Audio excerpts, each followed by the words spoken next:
Welcome to Founders Future, a podcast powered by Closers.io, where we explore the journeys of innovative entrepreneurs and the road ahead for them and their companies.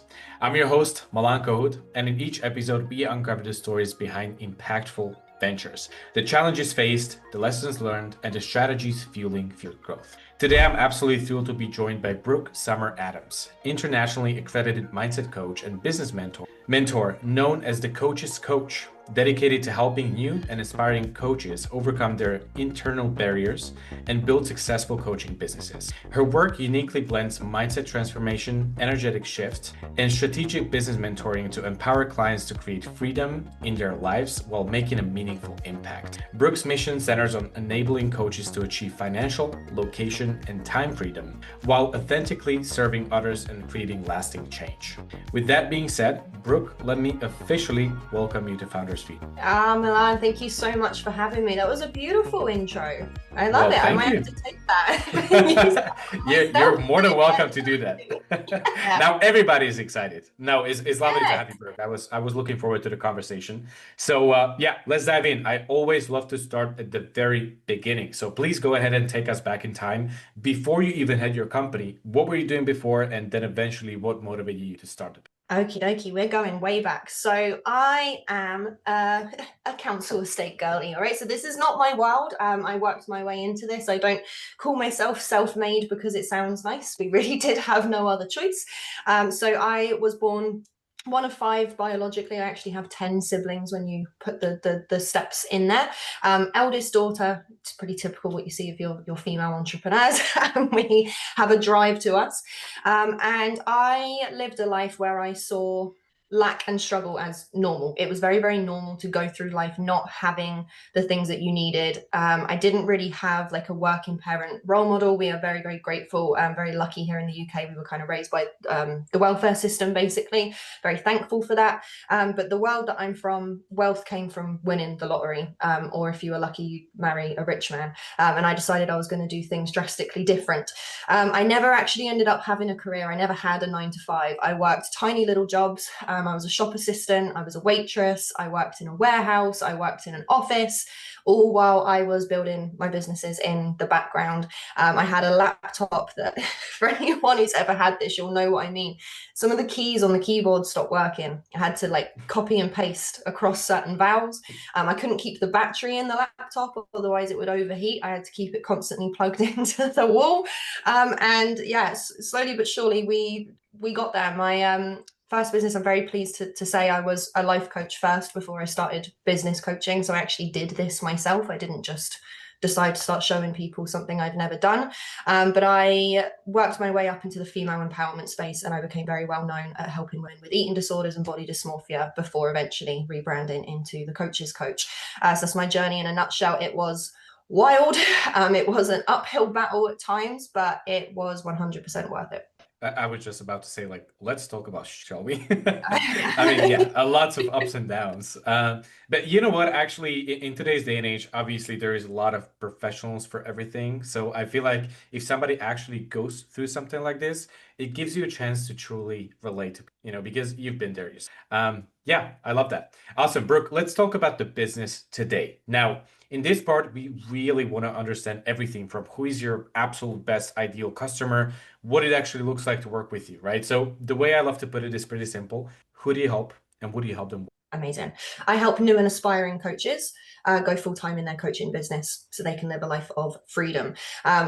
When I say new and aspiring coaches, I'm talking to those past versions of me. These are the people who have the drive, they have the ambition. They're not sat around hiding and being like, I don't want to show up because Instagram's scary. Like, we have that moment, that's fine. But once you've got over that and you are ready to go and you have the drive and you have the hunger for it, I can show these people how to do it.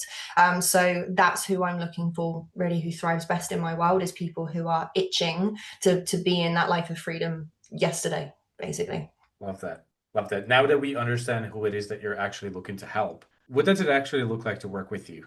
Walk us through different offers or programs that you have. What is the cadence, the frequency of working with you? Tell us everything. Okie dokie. So there's a significant amount of option when you come into my world. Actually, I love selling high ticket and serving high ticket, I also love selling low ticket and serving low ticket as well. I think the nature of my story and where I came from, I do value accessibility. At the same time, I value premium delivery, right? So there's definitely you'll see that in my business model. There's bits of both in there. So in terms of where someone could come and work with me in my world, we have lower ticket offers, so kind of do it yourself courses that give people the information they need, very affordable, very accessible. We also have some lower ticket kind of group programs and things like that do a similar kind of stance. The premium part in our offer suite would be my one-to-one highest ticket kind of coaching. And I love working one-to-one. That is definitely where you see the fastest speed and the fastest growth and results. Our offer suite is very intentional in that our lower ticket offers are really fucking good. They're designed to help these coaches actually sign their own clients and make money, so they can naturally progress up into my one-to-ones and my masterminds to take their businesses to those next levels. But yeah, we have courses, we have group programs, we have masterminds, and we have one-to-one as well in our offer suite. And of course, we've got our freebies. That was a very quick overview. Gotcha. Now, what would you say is the average duration of working with you one-on-one and also being a part of the group coach? So most of our programs center around the 6-month timeframe.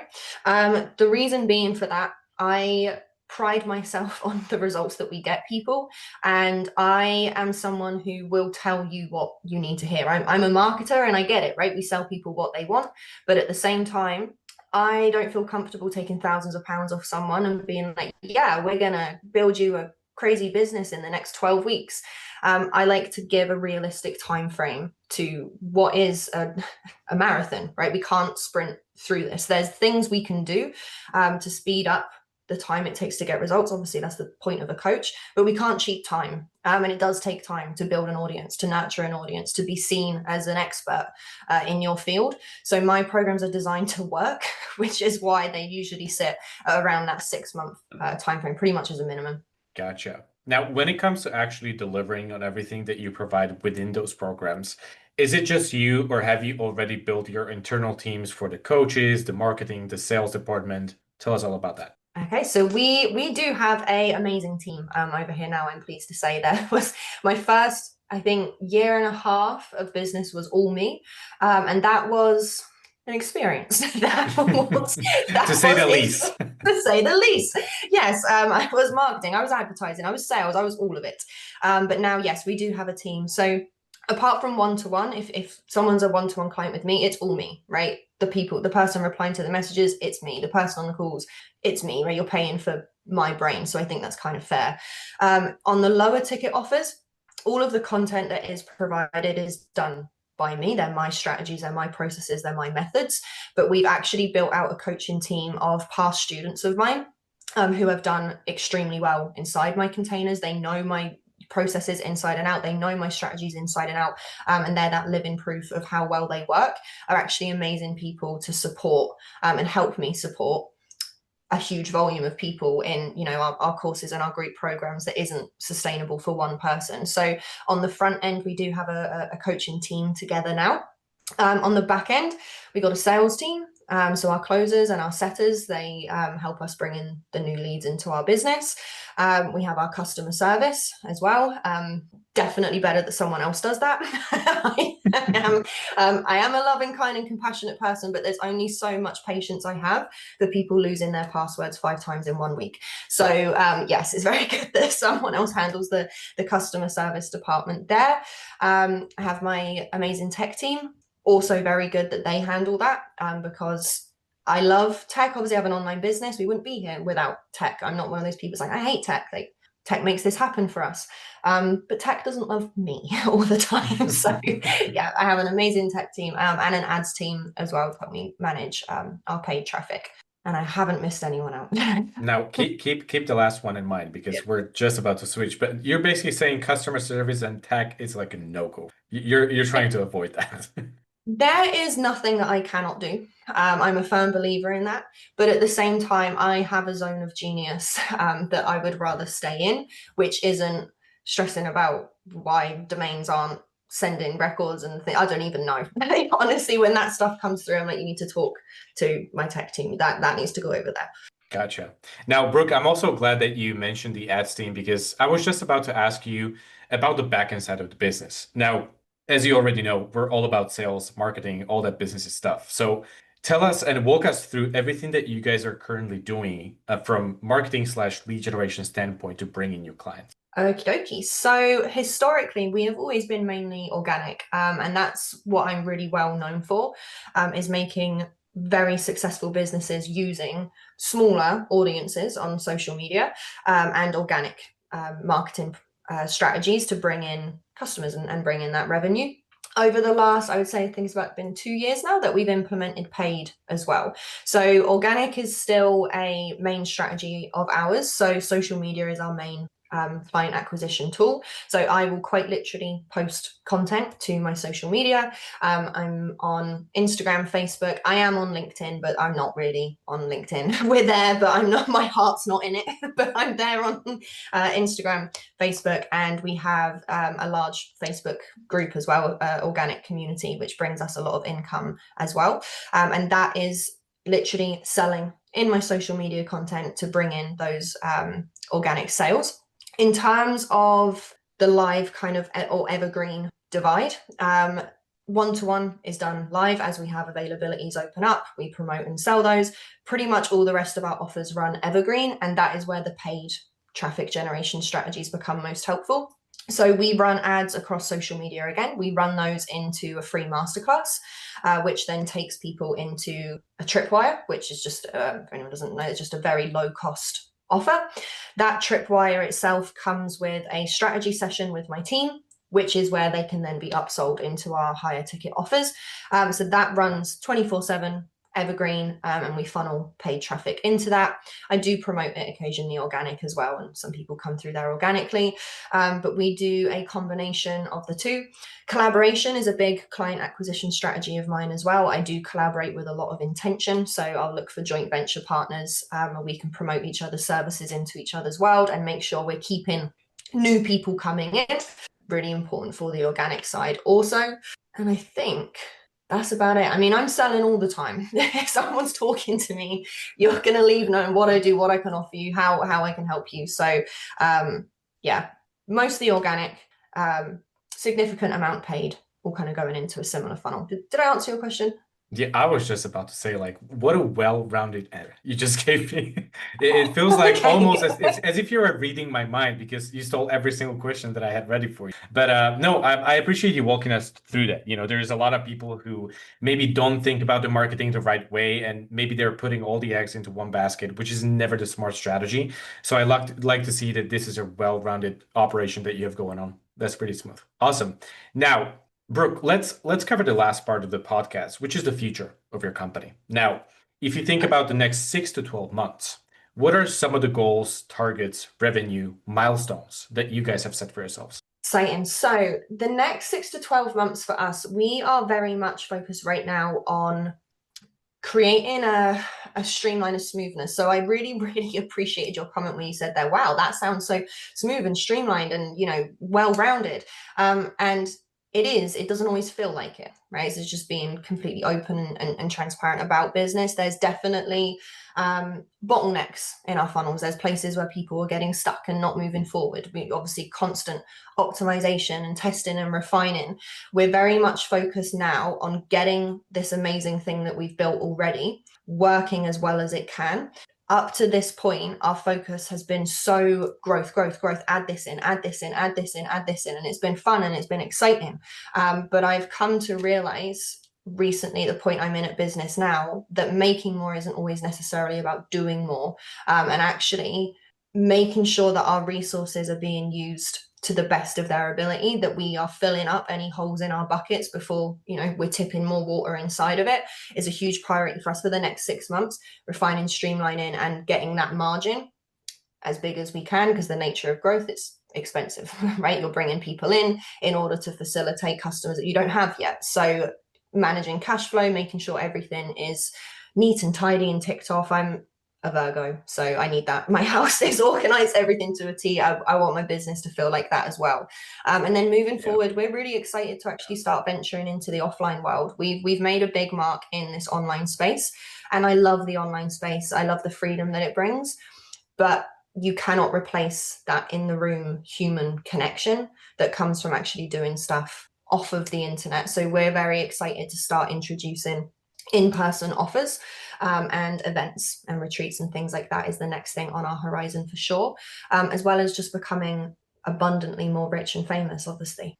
I love that. I love the authenticity.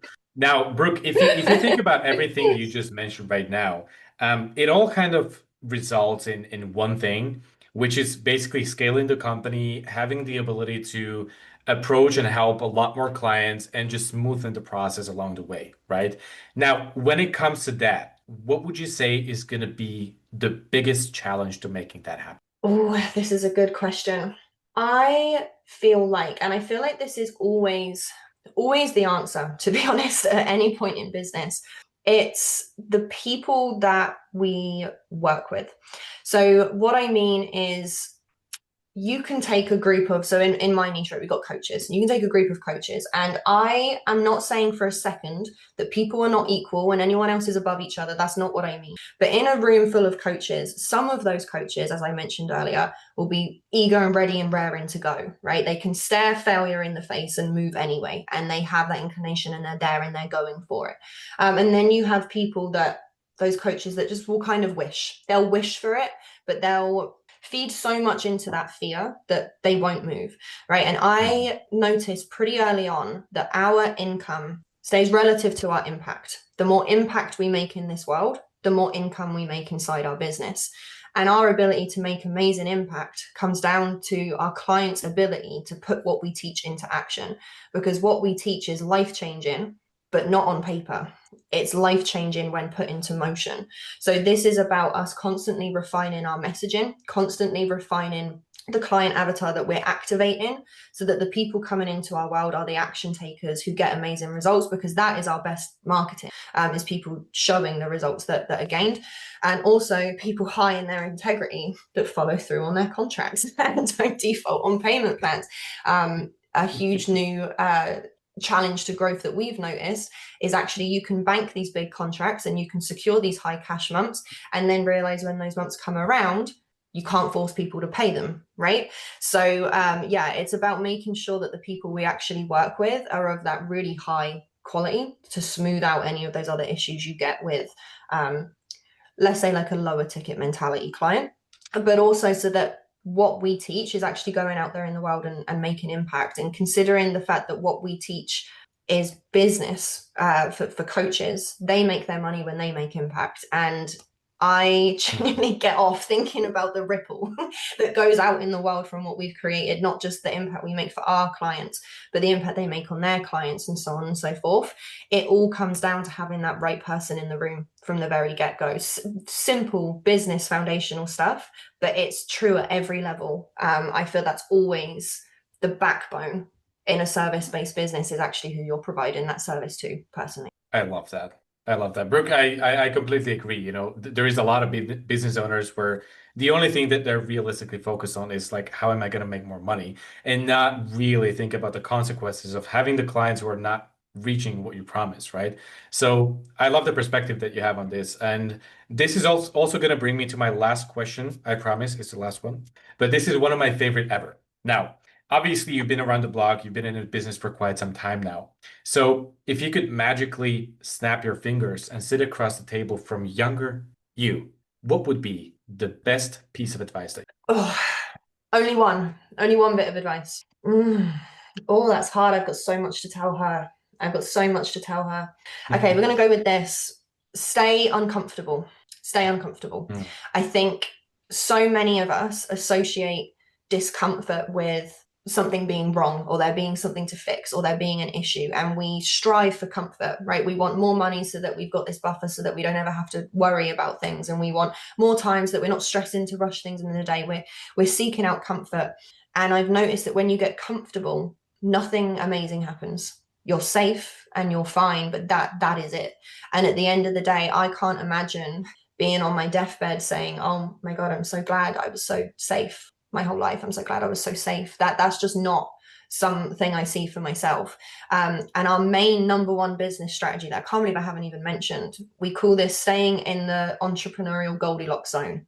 So we keep ourselves just in the right amount of discomfort, right? Not so far outside of our comfort zone that we're literally hyperventilating, because I'm not creating any sort of magical genius from that place, but just enough in that uncomfortable zone, just enough outside of our comfort zone that we are forced to constantly grow. And that's what I've noticed is when I've done things that didn't make sense for the conditions right now, but made sense for where we were going, that's when we jumped. That's when you see going from the 20K to the 30K, the big shifts that happen in a small amount of time is when you stop making decisions based on what's comfortable for where you are now and start making decisions that make sense for where you want to go. And I think the younger me was under the illusion that getting ourselves safe and comfortable is the goal. And it's not. It's staying outside of that keeps you moving forward. And I think that's, if I could only give her one, it'd be that. And that's a strong one, to say the least. I mean, you're absolutely right. There is no growth if somebody keeps on staying in the comfort zone. Absolutely none. So, yeah, what a smart advice. Brooke, this was a hell of a conversation. I appreciate that. And I think what you just said pretty much wraps up another insightful episode of Founders Future. So I just want to say a huge thank you for taking the time today and sharing your journey with us. Now, if somebody wanted to reach out, connect with you, perhaps even work with you, what is the best way to contact you? Come and party with me on Instagram. You can find me anywhere. My name is the same everywhere. Brooke Summer Adams. If you search that, you will find me on pretty much every single platform. I'm not a TikToker. Don't look for me over there. But aside from that, you will find me anywhere searching Brooke Summer Adams. Instagram is definitely where I like to hang out the most.